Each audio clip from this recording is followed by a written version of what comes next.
जन्माष्टमी व्रत कथा। पौराणिक कथाओं के अनुसार द्वापर युग में मथुरा के उग्रसेन राजा के बेटे कंस ने उन्हें सिंहासन से उतारकर कारागार में बंद कर दिया था और खुद को मथुरा का राजा घोषित कर दिया था। राजा की एक बेटी और एक बेटा था। बेटा कंस और बेटी देवकी। देवकी का विवाह वासुदेव के साथ तय कर दिया गया और बड़ी धूमधाम के साथ वासुदेव के साथ उनका विवाह कर दिया गया। लेकिन जब कंस देवकी को हंसी खुशी रथ से विदा कर रहा था, उस समय आकाशवाणी हुई कि देवकी का 8वां पुत्र ही कंस का वध करेगा। आकाशवाणी सुनकर कंस की रूह कांप गई और वो घबरा गया। आकाशवाणी के बाद कंस ने बहन देवकी की हत्या करने की ठान ली, लेकिन उस दौरान वासुदेव ने कंस को समझाया कि देवकी को मारने से क्या होगा। देवकी से नहीं बल्कि उसको देवकी की 8वीं संतान से भय है।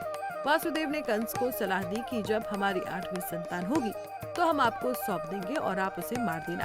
कंस को वासुदेव की ये बात समझ आ गई, लेकिन वासुदेव और देवकी को कंस ने कारागार में कैद कर दिया। देवकी और वासुदेव की 7 संतानों को कंस ने मार दिया। जब 8वां बच्चा होने वाला था, आसमान में घने बादल छाए थे, तेज बारिश हो रही थी, बिजली कड़क रही थी और भगवान श्री कृष्ण जन्म लेने वाले थे। रात्रि ठीक 12 बजे कारागार के सारे ताले अपने आप टूट गए और कारागार की सुरक्षा में लगे सभी सैनिक गहरी नींद सो गए। उसी समय वासुदेव और देवकी के सामने भगवान श्री विष्णु प्रकट हुए और उन्होंने कहा कि देवकी के गर्भ से 8वें पुत्र के रूप में जन्म लेंगे। इतना ही नहीं, भगवान विष्णु ने कहा कि वो उन्हें नंद बाबा के यहाँ छोड़ आए और वहाँ अभी अभी जन्मी कन्या को कंस को लाकर सौंप दे। वासुदेव ने भगवान विष्णु के बताए अनुसार वैसा ही किया। गोकुल से लाए कन्या को कंस को सौंप दिया। कंस ने कारागार में कन्या को लेकर पत्थर पर पटक कर मारना चाहा, लेकिन वो कंस के हाथों से छूटकर आकाश में उड़ गई और देवी का रूप धारण करके बोली कि हे कंस, मुझे मारने से तेरा क्या लाभ है? तेरा शत्रु तो गोकुल में पहले ही जन्म ले चुका है। ये दृश्य देखकर कंस हतप्रभ और व्याकुल हो गया। कंस ने श्री कृष्ण को मारने के लिए अनेक दैत्य भेजे। श्री कृष्ण ने अपनी अलौकिक माया से सारे दैत्यों को मार डाला। बड़े होने पर कंस को मारकर उग्रसेन को राजगद्दी पर बैठाया। तभी से श्री कृष्ण की जन्मतिथि को सारे देश में बड़े हर्षोल्लास से मनाया जाता है। जन्माष्टमी व्रत कथा। पौराणिक कथाओं के अनुसार द्वापर युग में मथुरा के उग्रसेन राजा के बेटे कंस ने उन्हें सिंहासन से उतारकर कारागार में बंद कर दिया था और खुद को मथुरा का राजा घोषित कर दिया था। राजा की एक बेटी और एक बेटा था। बेटा कंस और बेटी देवकी। देवकी का विवाह वासुदेव के साथ तय कर दिया गया और बड़ी धूमधाम के साथ वासुदेव के साथ उनका विवाह कर दिया गया। लेकिन जब कंस देवकी को हंसी खुशी रथ से विदा कर रहा था, उस समय आकाशवाणी हुई कि देवकी का 8वां पुत्र ही कंस का वध करेगा। आकाशवाणी सुनकर कंस की रूह कांप गई और वो घबरा गया।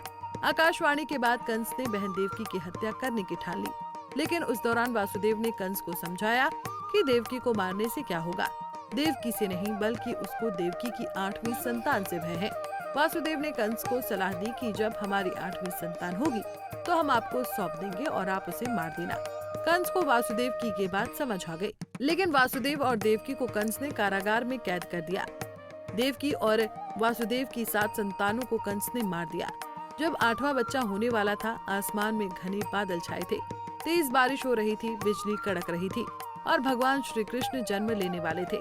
रात्रि ठीक 12 बजे कारागार के सारे ताले अपने आप टूट गए और कारागार की सुरक्षा में लगे सभी सैनिक गहरी नींद सो गए।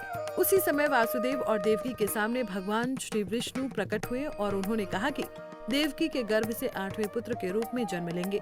इतना ही नहीं, भगवान विष्णु ने कहा कि वो उन्हें नंद बाबा के यहाँ छोड़ आए और वहाँ अभी अभी जन्मी कन्या को कंस को लाकर सौंप दे। वासुदेव ने भगवान विष्णु के बताए अनुसार वैसा ही किया। गोकुल से लाए कन्या को कंस को सौंप दिया। कंस ने कारागार में कन्या को लेकर पत्थर पर पटक कर मारना चाहा, लेकिन वो कंस के हाथों से छूटकर आकाश में उड़ गई और देवी का रूप धारण करके बोली कि हे कंस, मुझे मारने से तेरा क्या लाभ है? तेरा शत्रु तो गोकुल में पहले ही जन्म ले चुका है। ये दृश्य देखकर कंस हतप्रभ और व्याकुल हो गया। कंस ने श्री कृष्ण को मारने के लिए अनेक दैत्य भेजे। श्री कृष्ण ने अपनी अलौकिक माया से सारे दैत्यों को मार डाला।